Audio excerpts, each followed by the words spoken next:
ડિંડોલી વિસ્તારમાં બિલિયાનગર સોસાયટી ખાતે સરા જાહેર યુવાનની હત્યા કરી ભાગી છૂટેલા બાળકિશોર સહિતનાઓને ગણતરીના કલાકોમાં પોલીસે ઝડપી પાડ્યા હતા.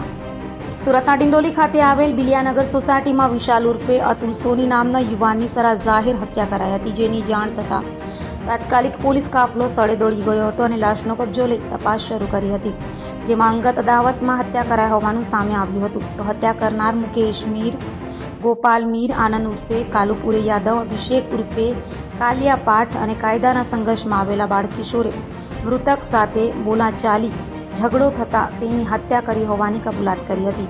હાલ તો પોલીસે 3 હત્યારાઓ આનંદ ઉર્ફે કાલુપુરે, રમાશંકર યાદવ, અભિષેક ઉર્ફે કાલિયા, અખિલેશ પાઠક, મુકેશ ભનુભાઈ મેર તથા અન્ય એક બાળકિશોરને ઝડપી પાડી સળિયા પાછળ ધકેલી દીધા છે. હત્યાનો બનાવ હતો, આરોપીઓ પકડાઈ ગયા છે. શું છે મામલો? ડિંડોલી પોલીસ સ્ટેશન વિસ્તારમાં ગઈકાલે નવાગામ એરિયામાં એક ઘટના બની હતી. આ ઘટનામાં હત્યાનો બનાવ બન્યો હતો. આ હત્યામાં ભોગ બનનાર તરીકે અતુલભાઈ સોની કરીને એક વ્યક્તિ છે, એનું મૃત્યુ થયું હતું. એ વ્યક્તિનું અગાઉ થોડાક દિવસ પહેલાં જે આરોપીઓ છે 5 આરોપીઓ એના સાથે ઝઘડો થયો હતો, અવારનવાર તકરાર પણ થતી હતી. પરંતુ ગઈકાલે તેઓએ એક આયોજનપૂર્વક રીતના આ બનાવને અંજામ આપ્યો હતો. આરોપીઓમાં એક કાયદાના સંઘર્ષમાં આવેલ બાળકિશોર છે.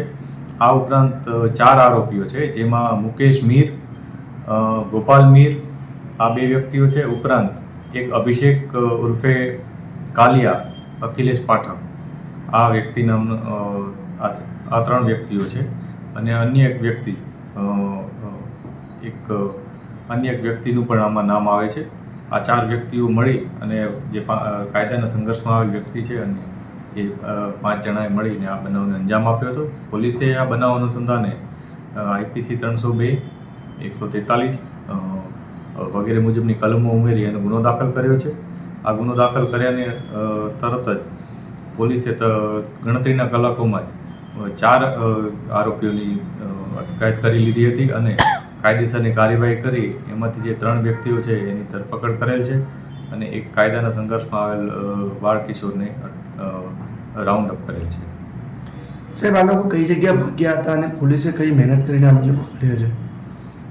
આ લોકો પોલીસને ઇન્ફોર્મેશન જે મળી હતી એ મુજબ એ લોકો જે ડિંડોલી પોલીસ સ્ટેશન વિસ્તાર છે એનાથી બહારના એરિયામાં જતા રહ્યા હતા. પોલીસે તત્કાલ એમનું પોતાના સોર્સ મારફત ઇન્ફોર્મેશન મેળવી અને આરોપીઓ સુધી પહોંચી ગયા હતા અને પહોંચીને તત્કાલ તેઓને રાઉન્ડ અપ કરી અને લઈ આવ્યા હતા. એકવાર એ લોકોનું આઈડેન્ટિટી વેરીફાઈ કરી હતી, એમનું જે બીજી ડિટેલ્સ છે એ વેરીફાઈ કરી હતી અને ત્યારબાદ તેઓની ધરપકડ કરી.